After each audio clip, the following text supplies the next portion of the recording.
Bonjour à tous et bonjour à toutes, je suis Manuela Ivano de My Happy Change, je suis coach, thérapeute en thérapie comportementale, cognitive et émotionnelle. Je suis également formatrice en soft skills, en compétences psychosociales et j'interviens dans la prévention des risques psychosociaux et la souffrance au travail. Aujourd'hui, j'aimerais avoir une petite vidéo, je pense qu'elle sera toute courte, j'espère. Me connaissant, ça peut des fois débarrasser. Vous expliquer la différence entre la peur, le stress, l'anxiété et l'angoisse. Parce qu'en fait, on me pose souvent la question et les gens ont du mal à saisir la nuance. Alors, la peur, c'est une émotion. Une émotion, par définition, est un message, une alerte. Elle ne dure pas plus de quelques secondes. Une fois que si la sensation dure, on n'est plus dans l'émotion, on va tomber dans le sentiment ou voire dans l'humeur. Mais une émotion, c'est bien quelque chose qui arrive subrepticement et qui est quelque chose de bref, qui ne va pas durer plus de 2 minutes. La peur est une émotion qui vient nous alerter d'un danger. Et donc le message qui est, en tout cas que la peur cherche à nous donner, c'est mets-toi en sécurité, protège-toi. Dans la plupart des cas, la peur, en tout cas l'émotion, est là quand il y a un objet qui est... en tout cas, la peur est fondée. L'objet est présent et immédiat. On n'est pas dans quelque chose d'irrationnel, mais on est bien dans une situation ou dans un objet qui est présent, qui est immédiat et qui est fondé. Ça, c'est pour la peur. Le stress, c'est une réaction de l'organisme, d'accord ? Une réaction de l'organisme pour pouvoir nous préparer en fait aux situations de vie qui se présentent. En général, alors il y a plusieurs niveaux de stress. On parle d'hypostress, de stress utile et d'hyperstress. L'intérêt étant de rester dans sa zone de stress utile, parce que si on est en hypostress, on va manquer de vigilance. Si on est en hyperstress, on risque de tomber après derrière justement dans l'anxiété, les angoisses et puis avoir en tout cas des impacts au niveau émotionnel, au niveau physique, au niveau fonctionnel, etc., etc. Mais le stress à la base est une réponse de l'organisme pour pouvoir nous adapter.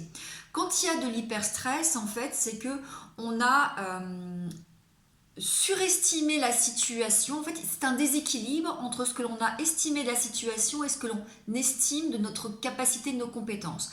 Donc, quand on est en hyperstress, c'est qu'on surestime la situation et qu'on sous-estime nos compétences.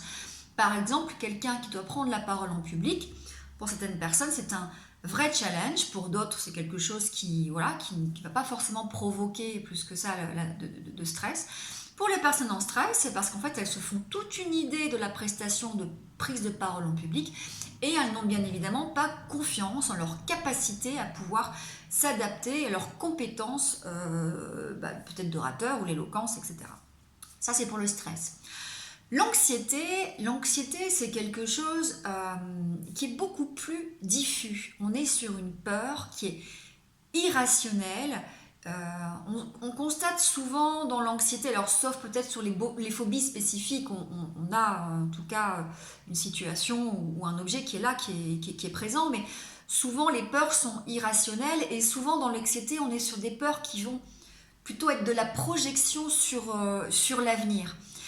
L'anxiété est beaucoup plus diffuse en fait. Elle va être aussi accompagnée de pensées qui sont aussi souvent orientées vers le futur. Alors, en France, nous avons le mot anxiété, nous avons le mot angoisse. Dans les pays anglo-saxons, il n'y a pas de différence. En fait, l'anxiété et l'angoisse, c'est la même chose. Je dirais qu'aujourd'hui, l'angoisse, c'est la manifestation physique ou physiologique de l'anxiété.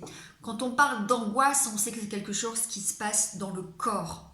Les personnes qui ont expérimenté l'attaque de panique ou même l'angoisse avec le nœud dans la gorge, le nœud dans le ventre, les palpitations, la tachycardie, les fourmillements dans les mains, les vertiges, les phénomènes de dépersonnalisation, de sortie de corps, savent tout à fait de quoi je parle. L'anxiété, on est vraiment sur quelque chose de plus diffus et on est donc sur des peurs qui sont irrationnelles puisqu'elles ne sont pas fondées, elles ne sont pas toujours présentes, elles sont parfois projetées. la peur de manquer d'argent, la peur de tomber malade. Voilà pour la différence entre la peur qui est une émotion, le stress qui est une adaptation de l'organisme, l'anxiété qui est, alors l'anxiété qui est une émotion, hein, en fait, on peut dire que la peur excessive ou le stress chronique peut emmener en fait vers une situation d'anxiété. Alors après, il y a bien évidemment tous les facteurs psychosociaux qui vont rentrer en jeu. Il y a aussi, alors, dans l'anxiété et les angoisses, on va parler de facteurs prédisposants, de facteurs déclencheurs, il va y avoir des facteurs de maintien. Les facteurs prédisposants, vous avez tous l'aspect hérédité, génétique, biologique, et puis forcément tout ce qui est lié à l'éducation, à ce que vous avez observé, bien évidemment. Les facteurs déclencheurs, il s'est passé à un moment donné quelque chose. Souvent on retrouve des facteurs psychosociaux, divorce, problème au travail, maladie, deuil, etc. Et puis les facteurs de maintien, les facteurs de maintien en TCC, c'est ce qu'on va analyser dans notre cercle vicieux. On va se rendre compte que souvent, par exemple, les comportements de fuite, les comportements anxieux vont maintenir le cercle et entretenir l'anxiété. C'est la même chose avec les pensées automatiques. Donc on va travailler sur ces pensées qui cachent des croyances, etc., etc. Voici pour cette vidéo. Je vous avais dit qu'elle serait courte. Elle fait 6 minutes. Prenez soin de vous. À très bientôt.